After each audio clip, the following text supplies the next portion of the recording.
दुसरं पुस्तक वाचतात ना, एक पुस्तक ठेवतात ती. हो हो. तर 15 मिनिटात गुरुमय गुरुगाय वाचायचा. अगदी साधा होता तो. त्याला एवढी आवड लागली, एवढी आवड लागली, तो असा म्हणता म्हणता आणि संतच बनून गेला. अच्छा, ओके. कामकार होता रे, काम करणारा होता, त्याला वेळ नाही भेटायचा. जेवायच्या वगैरे किंवा सकाळी लवकर उठला तर सकाळी. बरोबर.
आता कुठे येते?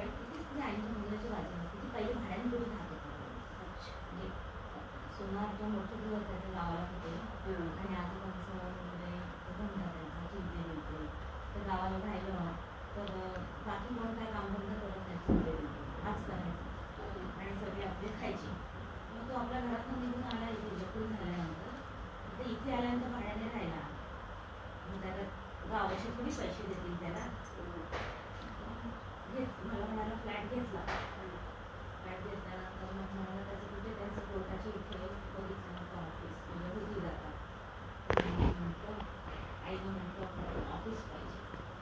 खाली मला ऑफिस पाहिजे. आता कधी मागच्या वेळेला सांगितलं मला माझं ऑफिस येऊन. तर दोन्ही मुली सकाळच्या आम्ही मीटिंगला म्हणून मी आपली 6:30 जाऊन बसली तिथे. त्यांची चहा झाला. म्हटलं आता काय करणार, आता मंदिरात जाणार होते ना. माझ्यावरून किती होते झोपायला. त्यांची सेवा कधी मी आंघोळ करून मला बाहेर काढायचं किचनमध्ये चहासाठी किंवा नाही तिथून बाहेर काढायचं.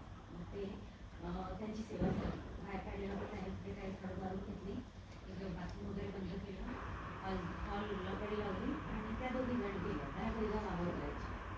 मग मी हॉलमध्ये मंदिरात येऊन बसली. 6ला आली, 6:30ला चहा देणार सांगितलं. ह्याच्या दोन्ही मुली आल्या तिथे. म्हटलं एवढ्या लवकर कशा आला गं? तर म्हणाले नाही आम्ही कधी इथं नामस्मरण करतो आणि ते 6:30पासून त्यांचं सुरू होतं, 7:40पासून. मुली येतात, काय वेळ मिळाली ते येते आणि मी सगळं येतो, सेवा करतो. काय मी येतो सेवा करतो.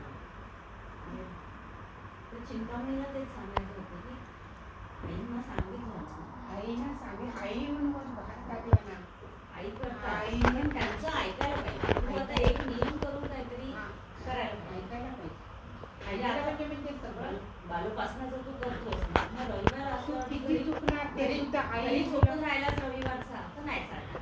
तू घरी आहेस ना तिथे मग तुला उठून जायला पाहिजे. ठीक आहे बाबा उशीर झाला, आज उशीर झाला तर 8:15ला गेलो आरतीला तरी चालेल. नाही त्या आईला सांगितलं सगळं. आईनं सांगितलं करून द्या बालूपासनं. आई करून देतात. तुम्ही कोण काय करता, काय करता.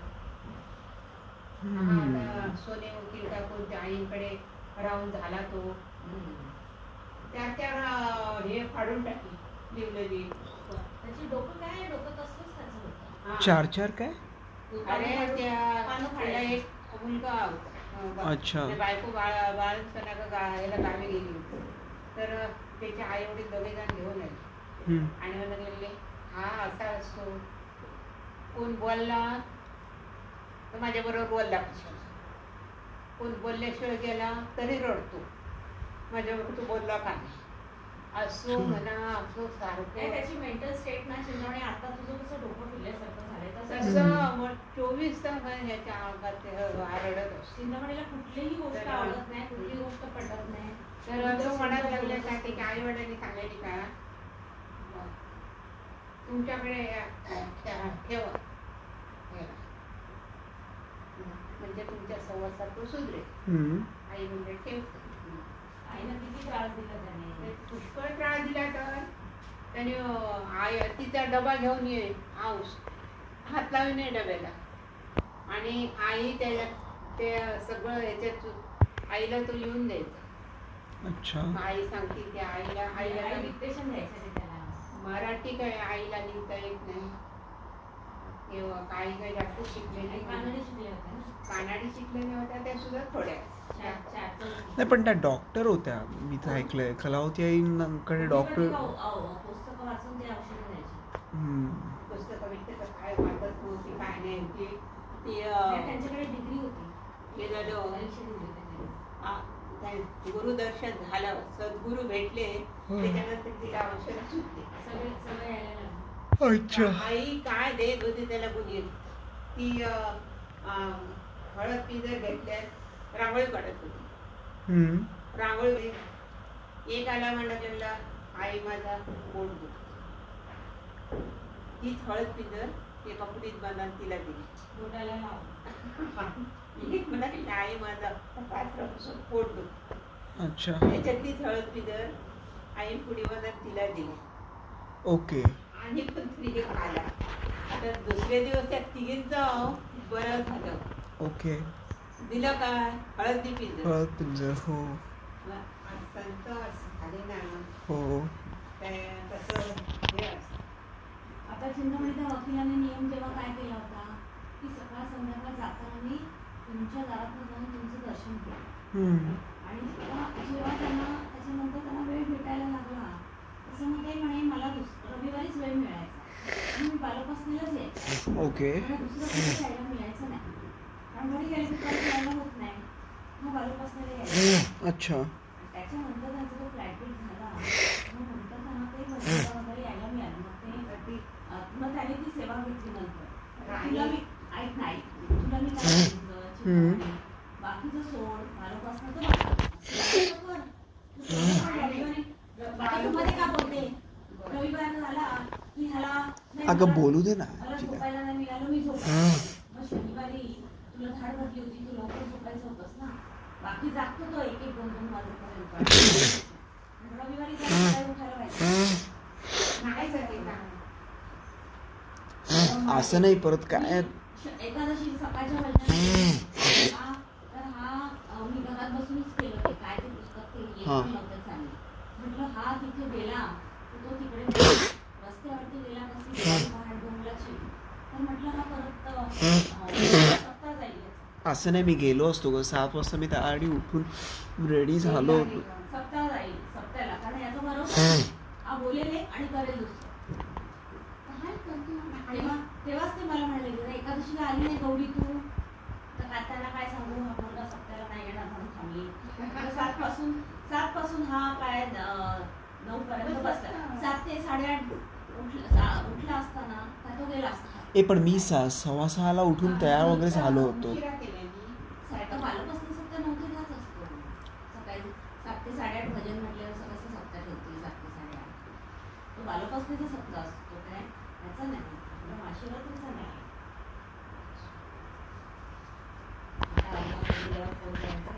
सगळेजण सप्ताह घेतात, आपल्याला एक घ्यायला पाहिजे. 5 दिवसाचं घेऊया सांगितलंय.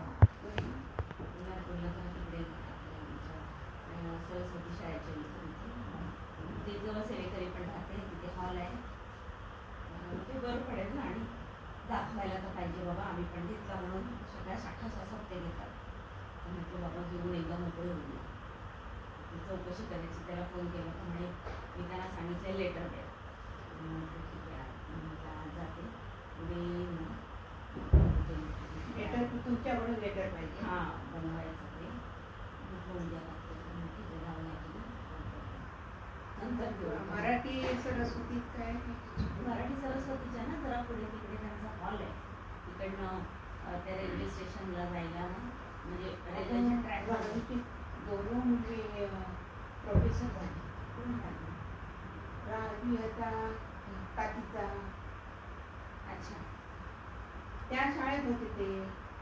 अच्छा. हां, ते मराठी आहे ना सरस्वती मराठी, ते बालपत्नीला यायचे. एक दिवस आमचीला म्हणता राजूचा मुलगा काय म्हणतात, आई ये ना गे एक दिवस बघ ना आमच्या शाळेत कसा हे करतात ते, आम्ही आता बालपस्ता बोलणार, एक दिवस येऊन बघू. मला कमाल वाटते, म्हणजे आईच्या ह्यानेच झाले ते. चिंतामणीचे वडील त्याला नको जाऊ सांगताय. चिंतामणी कसं म्हणते चिंतामणीचे वडील चिंतामणीला ना, आता मी सांगितलं का की आपल्याला कॉलेजला जायचं आहे, होईपर्यंत कोणाला बोलू नये. हा बाहेर जाऊन ए पण मी त्यांना सांगितलं नव्हतं, तू तर आजूला बोलवलीस तेव्हा कळलं त्यांना. ऐक माझं, हा जाऊन वडिलांशी तिथे बोलत होता मला जायचं म्हणून, वडील मला जाऊ नको. मी त्याला काय म्हटलं, ते नको म्हणतात ना, मग त्याला न सांगता जायचं. आणि तू काय चोरी करायला जात नाही. बरं तुला रात्री उशिरा झालं तर सकाळी तेवढं मी काय म्हटलं, बालूपासण्यावरनं आल्यावरती तू झोप, मी तुला काय नाही करणार, फार फार तर काय सांगून दूध पी, कारण उपाशी राहतो हा म्हणून. पण हा तेवढंच सोडून बाकीचं करतो म्हटल्यावर तुम्ही काय करणार सांगा. आणि वडील नाही म्हणतात म्हणजे कसं माहिती का, त्याचं सगळंच तिकडे, ते पण शाणपणा केला, त्या मुलं शिकवू नको म्हटल्यावर तो त्याच्याशीच बोलला, त्याला चावी दिली, त्याने आणून ठेवलं घरामध्ये सामान आणि ह्याचं नाव आलं. बरं झालं. त्याला किती कानी कपाळी ओढून सांगितलं, आत्ताही त्याला सांगितलं ना नको करू, तेवढंच जाऊन करतो. आई कसं काय त्याचं ऐकणार. बरं तुला बालूपासण्याला, बरं वडिलांना आवडत नाही ना, वडील उठायच्या आधी वाचून मोकळं व्हायचं ना. हा वडील उठले की त्यांच्यासमोर ते पुस्तक घेऊन काय बसणार, टेबल घेणार. कशाला पुस्तक घेऊन बसू, कशाला नाटक करायला पाहिजे, त्यांना नाही आवडत ना, ते सारखी शिवाय वनी आणि उभ्याने कुठे वाटतात तरी चालते. मी त्याला काय म्हटलं, मंदिरामध्ये 1 तासात होते ना बालपस्ता, तू 5 मिनिटामध्ये इथे वाचून मोकळा हो.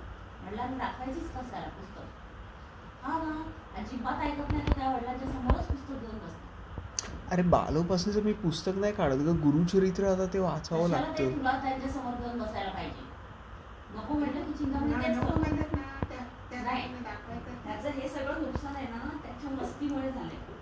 आणि आता मी त्याला बाहेर काढायला बघते तर त्या दिवशी काय माझ्याशी म्हणलं होतं, अगं आता सप्त्याचा प्रसाद दिला, वडा आणि वडी, खोबऱ्याची वडी आणि वडा, आणि पडून चिंतामणी